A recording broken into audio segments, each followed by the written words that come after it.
말씀은 베드로전서 1장 3절부터 9절입니다. 377쪽 신약성경 베드로전서 1장 3절부터 9절 말씀 봉독합니다.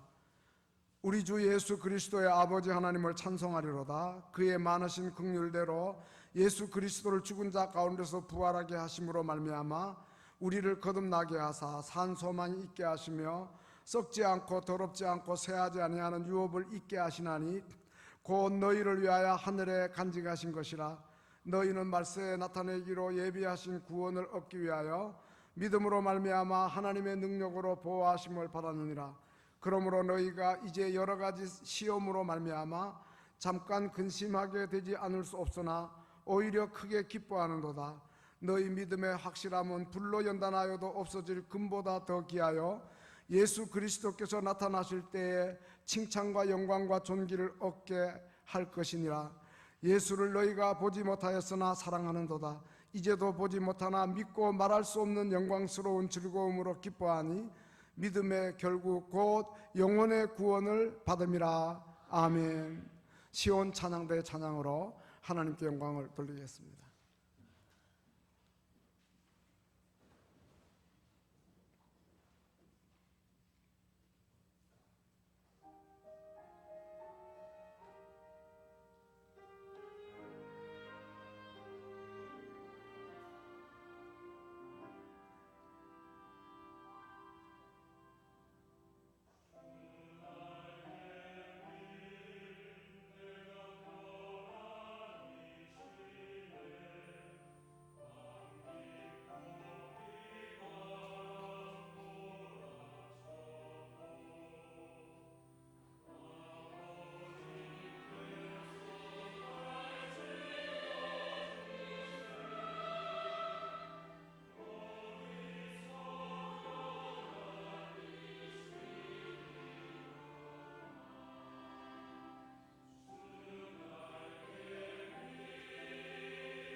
아멘. 우리들이 살아가는 이 세상은 구원받은 우리 성도들에게도 에덴 동산은 아닙니다. 아담 하와가 범죄하기 전에는 에덴 동산에 살았으나 그러나 하나님의 명령을 거역하고 선악과를 먹음으로 말미암아 에덴 동산에서 쫓겨났습니다. 그리고 하나님께서 에덴 동산에서 쫓겨난 우리 인류가 살아가는 삶의 터전에 대해서 가시와 엉겅퀴를 말씀하셨습니다. 창세기 3장 17절 보면 아담에게 이르시되 너가 내 아내의 말을 듣고 내가 내게 먹지 말라 한 나무의 열매를 먹었으니 땅은 너로 말미암아 저주를 받고 너는 평생에 수고하여 그 소산을 얻으리라, 이렇게 말씀하셨기 때문입니다. 그래서 우리가 살아갈 때에 가시와 엉겅퀴가 우리를 찌르고 피를 나게 하는 우리가 살아가는 세상은 험한 세상입니다. 교회도 역시 광약교회라 사도행전 7장 38절에 그렇게 말씀하고 있어서 지상교회는 천상교회와는 달리 완전하지도 않고 그리고 문제도 없지 않습니다. 우리들이 살아가는 세상은 고요한 호수가 아니고 파도가 거칠고 폭풍이 일어나고 얼마 동안 조용하다가도 예상치 않는 그러한 이제 광풍이 몰려오는 거센 바다와 같은 것입니다. 그래서 죄의 강포가 가득하고 질병이 있고 전쟁이 있고 기근과 또 천재지변과 사고가 끝이 없습니다. 그러므로 우리들이 살아가는 이 세상은 성도들에게도 슬픔과 눈물과 고통이 항상 이어지는 것을 보게 됩니다. 더더군다나 성도들은 이 세상 사는 동안에 믿음을 지켜야 하기 때문에 또 그것 때문에 당하는 고난도 있고 사탄이 배후에서 시험하기 때문에 우리가 여러 가지로 힘들게 하는 일들이 한두 가지가 아닙니다. 오늘 본문 6절에서는 너희가 이제 여러 가지 시험으로 말미암아 근심한다 하는 이런 이야기를 하고 있습니다. 표준 번역에서는 이제 어쩔 수 없이 생기는 여러 가지 시험들이 우리를 잠깐 근심하게 한다, 이렇게 이야기하면서 피할 수 없는 고난이 우리에게 있다고 이야기하고 있는 것입니다. 그런데 이러한 시험이 오고 고난이 오면 예수 믿지 않는 사람들은 낙심하고 절망하고 남을 원망하고 또 운명 탓을 하고 그리고 또 거기서 도피하려고 술을 마시고 그릇된 종교를 찾고 불안과 염려 속에서 살아갑니다. 그런데 신앙을 가지고 사는 우리 성도들은 어떻게 해야 하는가? 물론 오늘 본문에도 보니까 우리 신앙인들도 여러 가지 시험 만날 때 잠깐 근심하지 않을 수 없다, 이렇게 이야기합니다. 왜냐하면 우리 그리스도인들도 역시 연약한 인간이기 때문에 근심하지 않을 수 없다는 거예요. 염려를 하고 걱정을 하게 된다는 뜻이에요. 믿음의 족장으로 유명한 아브라함도 창세기 21장을 보면은 깊이 근심했다 하는 말이 있어요. 첫 번째 낳은 아들 이스마엘, 하나님의 약속을 의심하고 아내의 말을 듣고 그 하갈 몸종에게서 난 아들이죠.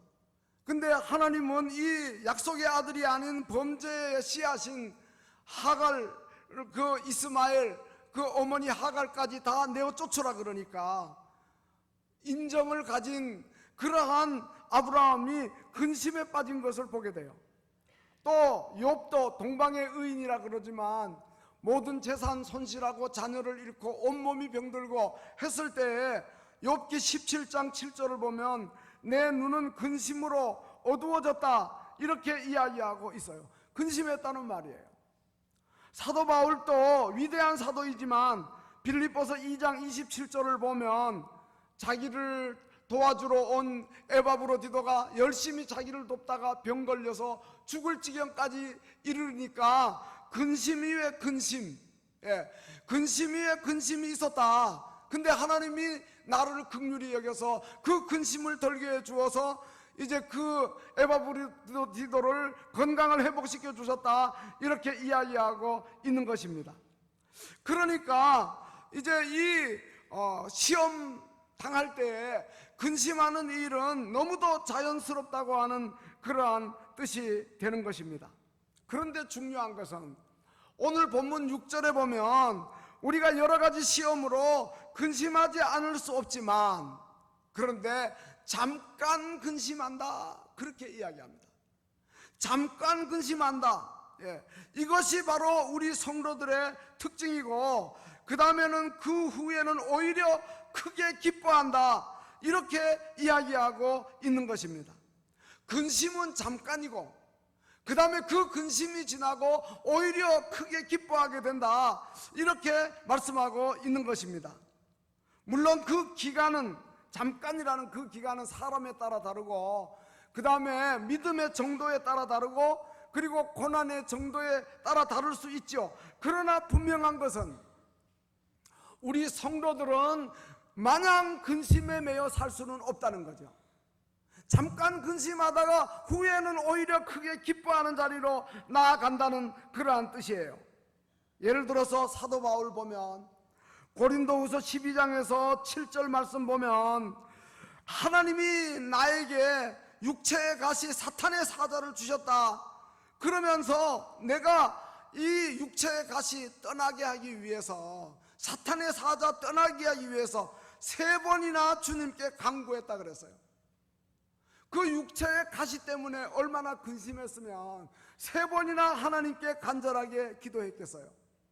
그런데 바울이 하나님의 응답을 받고 깨달았습니다. 고린도후서 12장 1절 이하를 보면 자기가 주의 환상과 계시를 받은 것이 셋째 하늘까지 이끌려가서 말로 표현할 수 없는 말을 듣고 사람이 가히 이르지 못할 그러한 광경을 본 것이 너무 자랑스러워서 사람들에게 자기를 자랑하는 이러한 자만에 빠지지 않도록 하시기 위해서 자기에게 육체의 가시를 허락하셨다는 걸 깨닫게 됩니다. 그래서 9절에서 하나님은 내 은혜가 내게 족하다 하시면서 내 능력이 약한 데서 온전하여진다 이렇게 주님이 말씀하시는 그 소리를 듣고 잠깐 근심하였던 바울이 후로는 크게 기뻐하고 오히려 약한 것들에 대해 자랑하는 이러한 것을 보게 되는 것입니다. 여러분, 우리가 당하는 시험은 우리를 잠깐 근심하게 할 수 있습니다.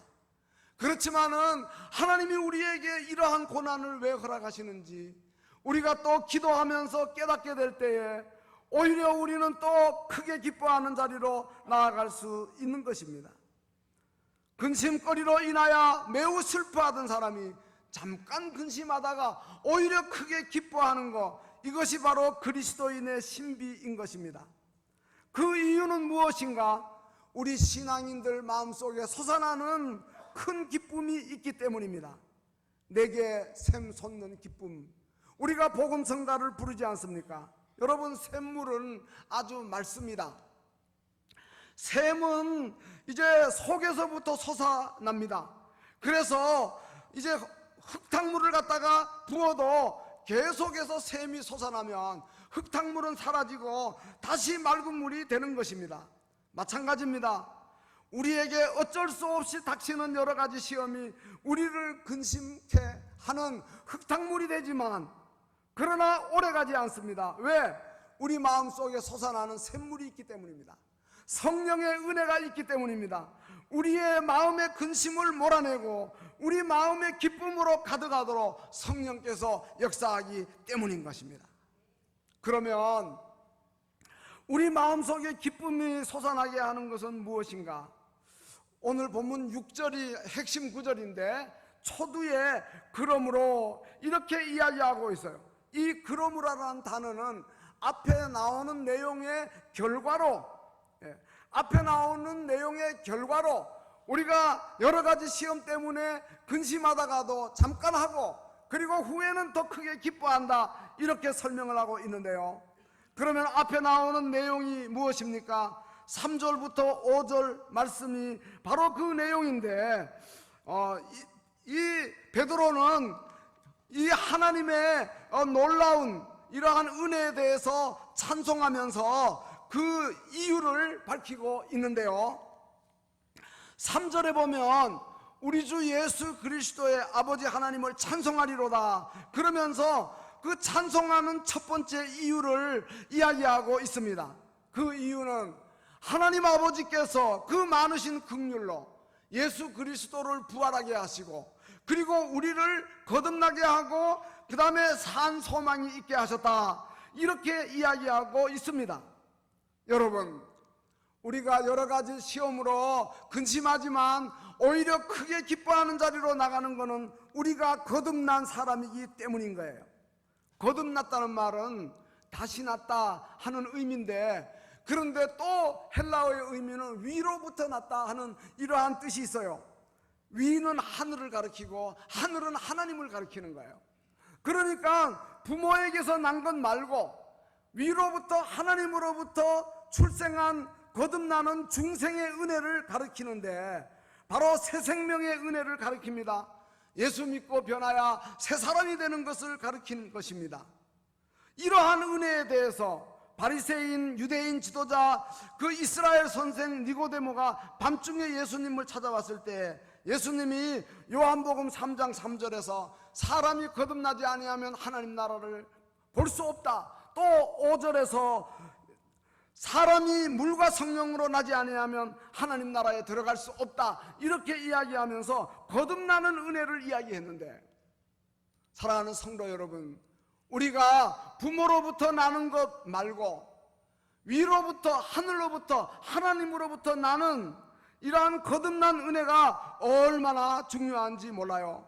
그래서 이제 우리가 새 생명의 은혜를 누리고 우리가 중생하여 하나님의 자녀가 되고 예수 믿고 변하여 새 사람 될 때에 여러 가지 시험 우리가 당하여서 잠깐 근심할 수는 있어요.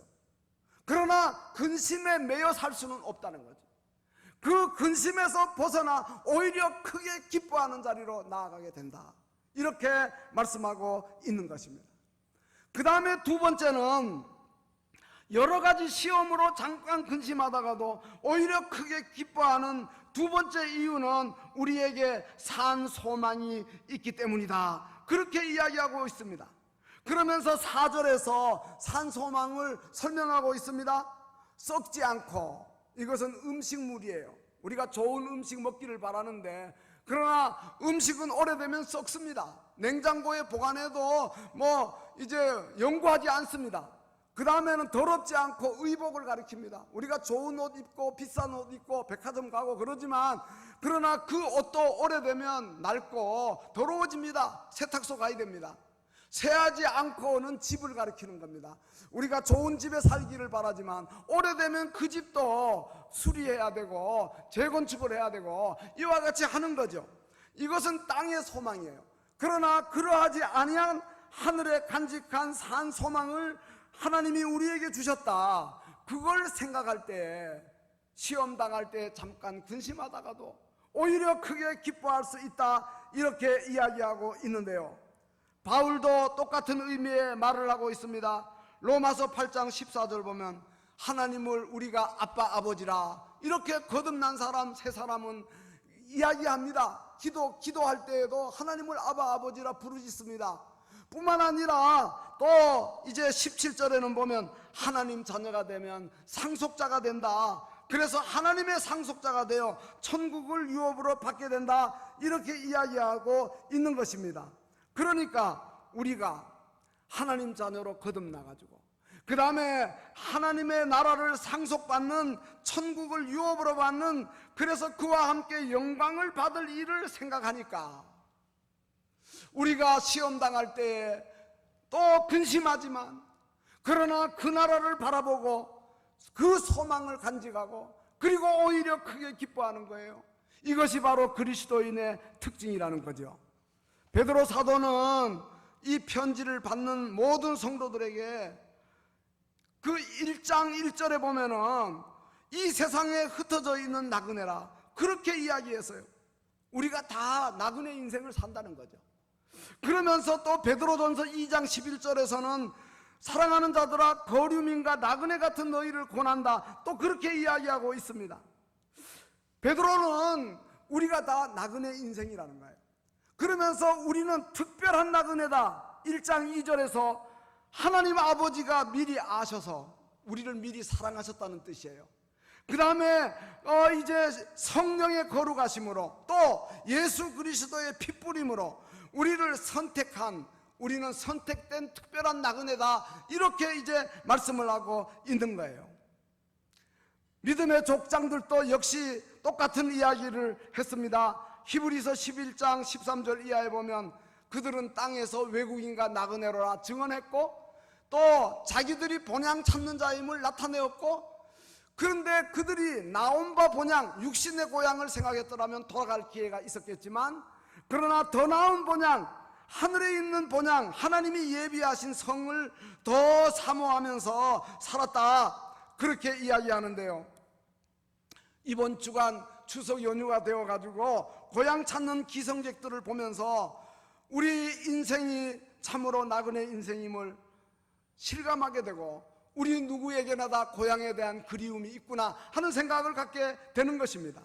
근데 중요한 것은 우리 인생이 나그네라는 사실을 우리가 깨달아야 하는 거고, 그 다음에 베드로는 베드로후서 1장 13절에 보면 자기 인생을 장막에 비유를 했어요.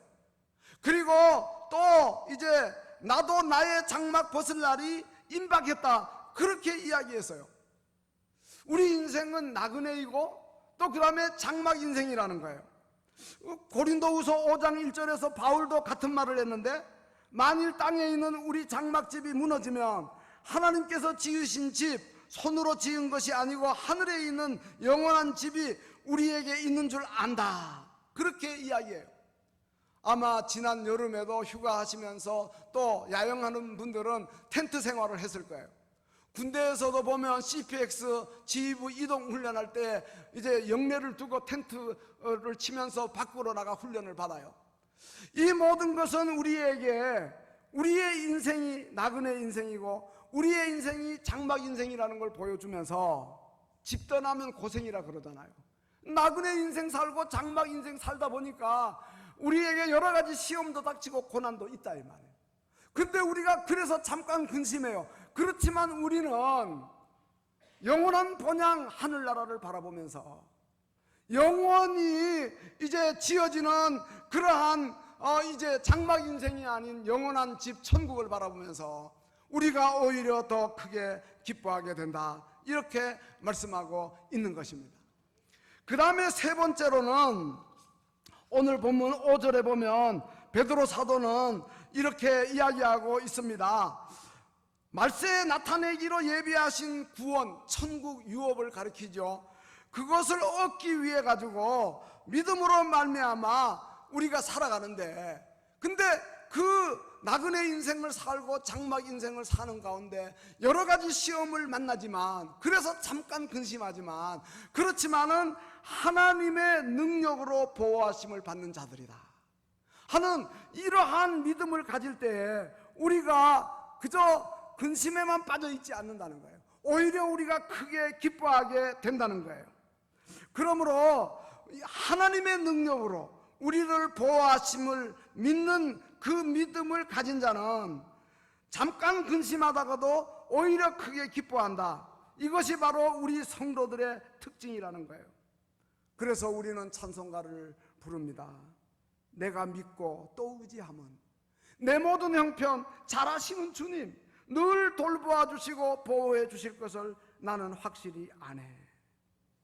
사랑하는 성도 여러분, 우리가 이 땅 살아가는 동안 나그네 인생, 장막 인생으로서 시험 당할 때 있습니다. 그래서 우리가 인간이기 때문에 낙심할 수 있습니다. 그렇지만은 하나님의 능력으로 우리를 보호하심을 믿고 하나님 앞에 감사하고 찬양하는 복된 성도들이 다 되시기를 주님의 이름으로 축원합니다. 비록 우리가 아무리 어려운 시험 당해도 우리는 결코 낙심하지 않아야 할 것입니다. 여러 가지 시험으로 말미암아 잠깐 근심할 수 있습니다. 그렇지만은 근심에 매여서 영원히 살 수는 없는 것입니다. 바울은 고린도후서 4장 7절 이하에서 우리가 이 보배를 질그릇에 가졌으니 우리는 장막 인생이고 나그네 인생으로서 질그릇 같은 연약한 자입니다. 그렇지만 우리 안에 보배가 있다 이 말이에요. 예수의 생명이 있고 하나님의 심히 큰 능력이 우리 가운데 있기 때문에 우리가 사방으로 우겨쌈을 당하여도 쌓이지 않고, 답답한 일을 당해도 낙심하지 않고, 박해를 받아도 버림받지 않고, 거꾸로 뜨림을 당하여도 망하지 않고, 잠깐 우리가 근심할 수 있으나 오히려 더 크게 기뻐하는 자리에 이를 줄로 믿습니다. 고린도후서 6장 9절 이하 또 사도 바울은 말합니다. 우리가 무명한 자 같으나 유명하고, 죽은 자 같으나 보라 우리가 살아있고, 징계를 받는 자 같으나 죽임을 당하지 않고, 근심하는 자 같으나 항상 기뻐하고, 가난한 자 같으나 많은 사람을 부유하게 하고, 아무것도 가진 것이 없는 것 같으나 모든 것을 가진 자라. 이것이 바로 그리스도인의 특징이라는 것이죠. 마지막으로 우리 성도들이 여러 가지 시험으로 말미암아 잠깐 근심하다가도 오히려 크게 기뻐할 수 있는 이유는 우리들의 믿음이 여러 가지 시련을 통하여 연단을 받기 때문이라 그렇게 말씀하고 있습니다. 오늘 본문 7절입니다. 너희 믿음의 확실함은 불로 연단하여도 없어질 금보다 더 귀하여. 그렇게 연단받는 믿음의 소유자가 되면 예수 그리스도께서 나타나실 때 역사의 끝날 주님이 재림하시면 칭찬과 영광과 존귀를 얻게 된다. 그렇기 때문에 여러 가지 시험 가운데서도 잠깐은 근심하지만 계속 근심하지는 않는다. 오히려 더 크게 기뻐한다. 물론 연단은 결코 쉽지 않고 매우 힘든 것이에요. 그러나 연단을 받는 믿음은 참으로 귀합니다. 누가 여러분에게 순금을 준다 그러면 기쁘게 받을 수 있겠죠. 그런데 금보다 더 귀한 믿음으로 연단하기 위해서 하나님이 우리에게 연단의 시험을 주신다면 우리가 거절할 이유가 어디에 있겠습니까? 여러분, 순금은 땅에서 채취해가지고 그냥 얻어지는 게 아니에요. 순금은 반드시 끓는 불의 용광로에 들어가서 만들어지는 거예요. 매우 강렬한 아주 뜨거운 용광로 불에서 단련을 받아 금이 만들어지는 거예요. 금광석이 용광로에 들어가면 금은 없어지지 않아요. 불순물이 다 제거되는 거예요. 그래서 순금만 남는 거예요. 마찬가지예요. 우리의 믿음도 시험이라고 하는, 고난이라고 하는, 환난이라고 하는 용광로에 들어가가지고 단련을 받습니다. 그러면서 인간적인 것들이 다 사라지는 거예요. 불순물이 다 제거되는 거예요. 그래서 금보다 더 귀한 믿음이 되는 거예요. 그래서 예수님 나타나실 때에 칭찬과 영광과 존귀를 얻게 될 터이니 우리 성도들은 이 사실을 알기에, 이 사실을 바라볼 때, 시험당할 때 잠깐은 근심하지만 계속 근심에 매여 있지 않고 오히려 더 크게 기뻐한다는 말씀이죠. 야고보 사도는 야고보서 1장 2절에서 내 형제들아 너희가 여러 가지 시험을 당하거든 온전히 기쁘게 여기라. 12절에서는 시험을 참는 자에게 복이 있나니, 그렇게 말씀하시면서 그 시련을 견디어낸 자에게 주께서 자기를 사랑하는 자에게 주시는 생명의 면류관을 얻게 된다, 이렇게 말씀하고 있고, 바울 사도도 로마서 5장 3절 이하에 우리가 환난 중에도 즐거워한다. 그 이유는 뭐냐? 환난이 인내를, 인내가 연단을, 이 연단이 시련이에요. 연단을, 그리고 연단이 소망을 이루는 줄 알미라, 그렇게 말씀하고 있는 것입니다. 그렇습니다. 우리가 인생을 살면서 어쩔 수 없이 당하는 여러 가지 시험이 많지만, 그러나 그 모든 연단과 그 모든 시험과 고난은 불로 연단하여도 없어질 금보다 더 귀한 믿음을 만들어내는 줄로 믿기에 우리는 잠깐 근심하다가도 오히려 기뻐하는 자가 되는 줄로 믿습니다. 사도행전 27장을 보면 바울이 배를 타고 로마로 가는 중 유라굴로 강풍을 만납니다. 근데 그 배에 물건이 가득 실어져 있는데 강풍이 너무 심하니까, 그러니까 그 실려있는 물건을 다 바다에다가 던집니다. 그 배를 가볍게 합니다. 이것은 무엇을 의미할까요? 그들이 의지했던, 배에 쌓아놓았던 모든 걸 다 내버리는 것은 영적인 원리도 마찬가지예요. 우리에게 시련의 강풍이 닥치면 그동안 의지했던 것 다 버리게 되는 거예요. 그리고 참으로 의지할 바가 여호와 하나님이라는 걸 알고 그분만을 의지하게 되는 거예요. 그게 바로 연단의 그러한 과정을 거친 금보다 더 귀한 믿음이 되는 것입니다. 이제 무서운 시련을 겪고 나면 우리의 믿음이 순수해져서 주님만 의지하고 하나님만 바라보고, 그래서 잠깐 근심하다가 오히려 크게 기뻐하게 되는 거예요. 우리가 주님 앞에 서는 그날까지 이 땅에서 당하는 수많은 시련 속에서도 소망을 잃지 않고 순전하게 믿음을 지킨 그러한 자들이 되어서 예수님 나타나실 때에 크게 칭찬받는 영광과 존귀를 얻는 복된 성도들이 다 되시기를 주님의 이름으로 축원합니다. 그래서 사도행전 5장 41절에 보면 사도들이 그 이름을 인하여 능력받는 일에 합당한 자로 여김을 기뻐하면서 공회 앞을 떠났다 그랬습니다. 기뻐했다 그랬어요. 환난을 당하면서도 기뻐했다 그랬어요. 오늘 우리에게도 그러한 기쁨이 있어야 되겠어요. 우리 주변에 믿지 않는 사람들이 우리더러 그런 어려움 속에서 무슨 재미로 사나, 그러한 시련 가운데 어떻게 기뻐할 수 있나, 이렇게 물을 때 우리에게는 남이 알 수 없는 영적인 기쁨이 있고 비밀스러운 기쁨이 있다고 대답할 수 있는 우리가 되어야 하겠는데요. 바로 이제 우리는 기뻐할 때 분명한 이유가 있어서 기뻐하는 거죠. 잠깐 근심하다가도 오히려 크게 기뻐하는 것은 하나님이 내 안에서 하신 일들을 생각할 때입니다. 내가 예수 그리스도의 부활로 말미암아 거듭났고, 그리고 썩지 않고 또 더럽지 않고 새하지 않는 산 소망을 우리에게 주셔서 하늘에 간직한 천국 유업을 받게 하시고, 그리고 우리가 이 땅을 살아가는 동안 하나님의 능력으로 우리를 보호하심을 믿을 때, 뿐만 아니라 우리가 지금 불로 연단받는 이러한 시련을 겪지만 그러나 금보다 더 귀한 믿음을 주셔서 나중에는 그 주님 앞에 설 때에 영광과 존귀와 칭찬을 받게 되고 면류관을 얻게 될 것을 바라보면서 우리 마음에 기쁨의 샘이 솟아난다고, 이렇게 말할 수 있어야 되겠고, 로마서 14장 17절에서 하나님의 나라는 먹는 것 마시는 것 아니고 오직 성령 안에서 의와 평강과 희락이라 했으니 이 세상에서부터 우리가 남모르는 기쁨 갖고 천국을 누리면서 살아가는 거예요. 그래서 내 영혼이 은총 입어 중한제짐 벗고 보니 슬픔 많은 이 세상도 천국으로 향한다. 주 예수와 동행하니까 그 어디나 하늘나라다. 이렇게 우리의 마음속에 기쁨이 솟아나야 되겠고, 그 다음에 또 한 가지는 기쁨은 성령의 열매입니다. 갈라디아서 5장 22절 이하에 오직 성령의 열매는 사랑, 희락, 화평 쭉 이야기하는데 그 희락이 기쁨이에요. 우리 모두는 이러한 기쁨을 누리고 살아가는 자들이 다 돼야겠어요. 좋은 일이 있을 때에만 기뻐하는 건 누구나 할 수 있어요.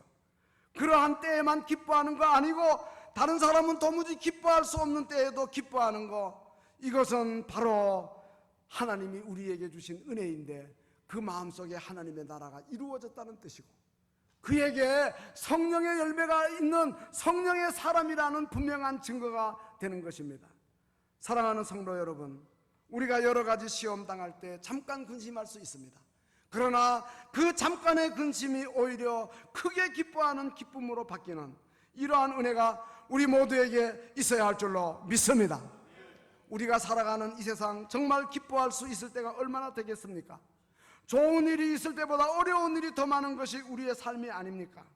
그러나 우리 성도들은 좋은 일이 있고 형통할 때에만, 생활의 어려움이 없을 때에만 기뻐하는 것이 아니고 어떠한 형편에서도 만족하고 즐거워하고 시험의 와중에서도 잠깐 근심하다가도 다시 일어나서 기뻐하고 즐거워할 수 있는, 바울과 같이 옥중에서도 주 안에서 기뻐하라, 항상 기뻐하라, 내가 다시 말하노니 기뻐하라, 이렇게 말할 수 있는, 또 항상 기뻐하라, 쉬지 말고 기도하라, 그리고 범사에 감사하라. 이것이 그리스도 예수 안에서 너희를 향한 하나님의 뜻이라고 이렇게 고백할 수 있는 복된 성도들이 다 되시기를 주님의 이름으로 축원합니다. 기도하시겠습니다.